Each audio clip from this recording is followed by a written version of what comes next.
Hello and welcome to another update video about Bitcoin. Bitcoin has moved down a little since the last video. In fact, that was all in line with the micro count I offered you.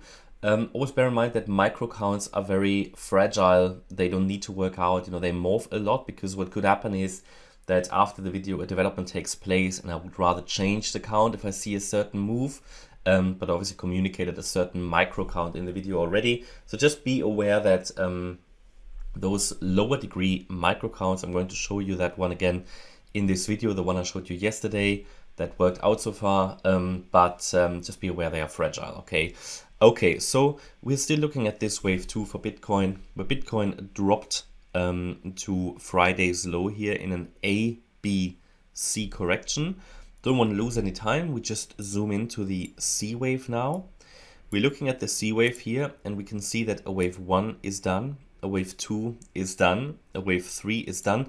It, by the way, reached perfectly here the 1.618 Fibonacci extension that gives confidence into this count at just below 26,116. Yeah, it came down to just below 26k actually, but it was only a wick, and it touched the 1.618 extension here once before. So yeah, that's an ideal target for a third wave. And we're now in this fourth wave. We've been talking about this fourth wave since Thursday or Friday. It played out over the weekend, and it filled a nice and healthy fourth wave. This would be an ideal time now to finish the fourth wave and to break down. So let's zoom in, because we want to look at the lower degree price action today. So in yesterday's video, we talked about a micro count here. First, maybe to identify the resistance again. This is still resistance in which Bitcoin, or the fourth wave, is, so it hasn't broken resistance. Resistance goes up all the way to 27,824. Only a sustained break above it would make it possible for me to say, okay, this is not a wave 4. Maybe we are in something more bullish already. Just an explanation, if this is a wave 4, we expect one more low. And we can take a look at possible targets in this video, because we might have a top in place here. Now, if we look at this as a fourth wave, what would be the micro count? Yesterday, when I showed you that micro count, we were here, I think, at this swing high, and I showed you a possible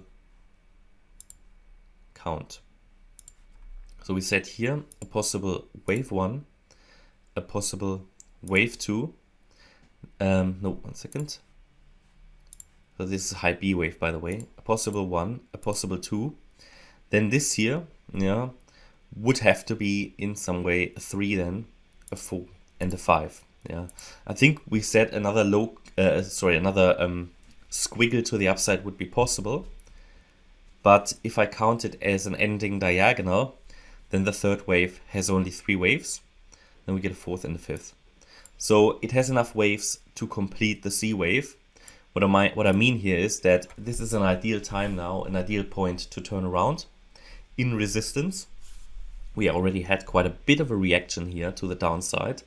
You can also draw a trend line here. That trend line, though, wasn't broken. So what could happen now is that this is the first impulse to the downside. If we now get a 3-wave move to the upside, a lower high, and then take out this swing low at 26,860, it could be the signal that the 5th wave to the downside is happening. We have a bit of an expanding wedge here. What I can not rule out is that this is expanding further, of course. But as I said, if we now get a lower high and get a and break below that swing low that was made yesterday.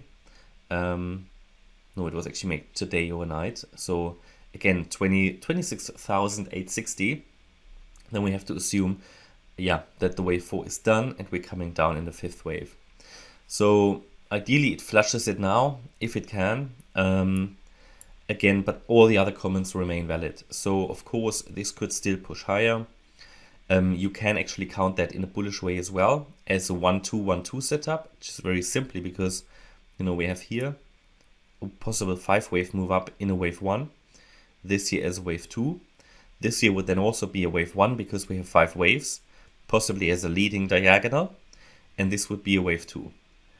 But then we would really need to start now and rally.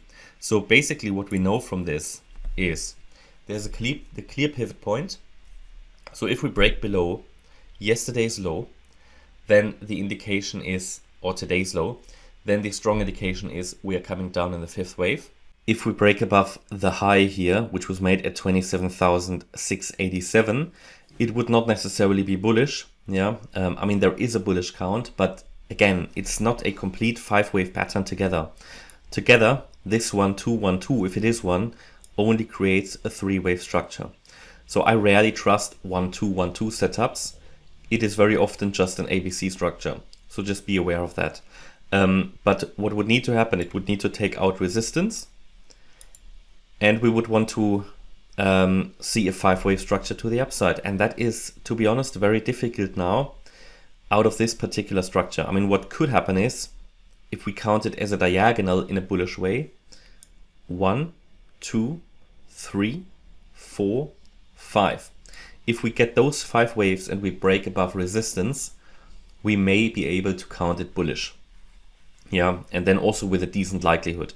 But then it would count as a wave 1, and it would need to prove itself if it comes back in a 3-wave structure. Nothing else I told you yesterday. If we get 5 waves up above resistance and a 3-wave pullback, we have a good confirmation the low is already in. But until that happens, we expect another low here, okay? Because we haven't broken above resistance, and the move up is currently just a 4th wave or a 3-wave move within what I count a 4th wave. The move up looks corrective, looks very similar to what we did here back in May, early May. Yeah.